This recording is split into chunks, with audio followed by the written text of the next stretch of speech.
90 სასამართლო პროცესის დაკვირვება მურუსიძე ჩინჩალოძის კლანი ამხილა.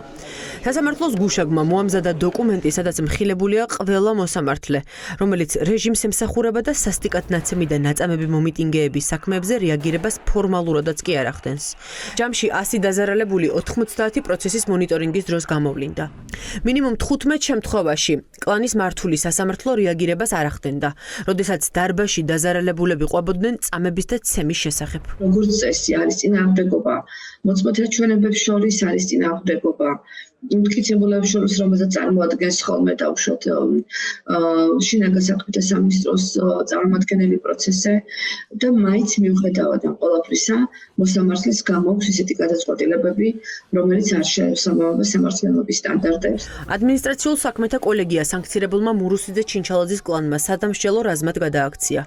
ეს ის მოსამართლეები არიან, რომლებიც ადმინისტრაციულ საქმეებს განიხილავენ. 90 სასამართლო პროცესის მონიტორინგით დადგინდა, რომ იყო შემთხვევა, როდესაც მოსამართლეები არც კი ასაბუთებდნენ გადაწყვეტილებას. სამართალ დაამღვევად ხალხს მხოლოდ მოწმე პოლიციელების ჩვენების საფუძველზე აცხადებდნენ და ციხეში ამავე მტკიცებულებით უშვებდნენ.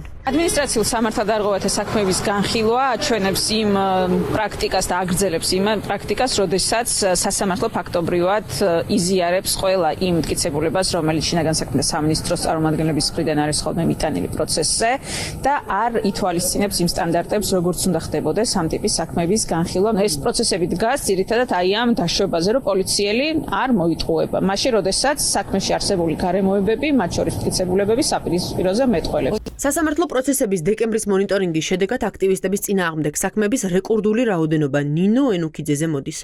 მხოლოდ ერთმა მოსამართლემ სინდისის 22 პატიმრის საქმე განიხილა. მონიტორინგის შედეგად დადგინდა, რომ შეკერილ საქმეებში ერთი და იგივე პოლიციელები ფიგურირებენ, ხშირ შემთხვევაში მათი ჩვენებები კი ერთმანეთს არ ემთხვევა. არ არსებობს კამერების ჩანაწერები. ერთ-ერთი ასეთი მაგალითი ბექა კახიძის кейსია. იურისტები ამბობენ, რომ პროცესზე არ გამოკვლეულა საკმარისი მტკიცებულებები იმის დასადგენად, ჩაიდინა თუ არა აქციის მონაწილემ დანაშაული. პოლიციელები, რომლებიც საერთოდ არ იყვნენ იქ და ეს მტკიცდება, რომ იქ საერთოდ არ იყვნენ და დააკავა სპეცრაზმის თანამშრომლებმა, ნიღბიანებმა აცხადებენ, რომ მათი დაკავებულია. ახალი პრაქტიკა აქვთ მიღებული, რომ მე მოვუწოდე სპეცრაზმს, რომ დაეკავებინა და შემდეგ გადმოეცა ჩემთვის, თუმცა დაკავების კადრები გვაქვს წარდგენილი და იქ პოლიციელი ახლო პერიმეტრზე საერთოდ არ არის და უბრალოდ დაკავებასაც კი ვერ დაინახავდა. სასამართლო განხილვების დროს მოსამართლეებს საკუთარი ინიციატივით მხარისთვის ვიდეო მტკიცებულების წარმოდგენა არც ერთ შემთხვევაში არ დაუალებიათ. დეკემბრის შემდეგ კი იანვარში გაიზარდა ხალხის არადაჯარიმების, არამედ ადმინისტრაციული წესით ციხეში გაშვების პრაქტიკა. ჩემთვის როგორც ყანუნმორჩილი მოქალაქისთვის მიუღებელია თუნდაც ის, რომ მე სიტყვიერი გაფრთხილება მივიღე იმაზე, რაც არ დამიშავებია. ანუ ნაცემი, ნაწამები ადამიანი ვიჯექი სასამართლოს და განიხილავდნენ იმას, რომ მე იქ არასწორად ვიდექი თურმე. 20 კაცი რომ მიტყავდა თავში, ეს პრობლემა არ ყოფილა. ორი მოწმის ჩვენება ერთმანეთს ვერ დაემთხვა. აქედან გამომდინარე ამ მოსამართლემ გაიკვირვა ვითომ გადაწყვეტილების გამოტანის დროს რადიკალურად შეიცვალა სიტუაცია. არც კი მიმიყვანეს პროცესამდე ხალხო, ეს იყო ყველა სასაცილო კიდე. გარდა იმისა, რომ დაკავების დროს რომ ხელზე მიკბინეს ხო ეგ სასაცილო ფაქტი იყო. მეთქი რა გადაწყვეტილება მიიღო მოსამართლემ. ამას გაიგებთ სამდივნოში. დავიწყე სამდივნოში რეპო და აღმოაჩინა რომ 2500 ლარით დამაჯარებული.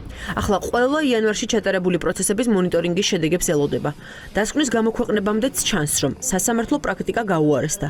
გაიზარდა ჯარიმები და უფრო ხშირად ხდება ადმინისტრაციული პატიმრობის შეფარდება.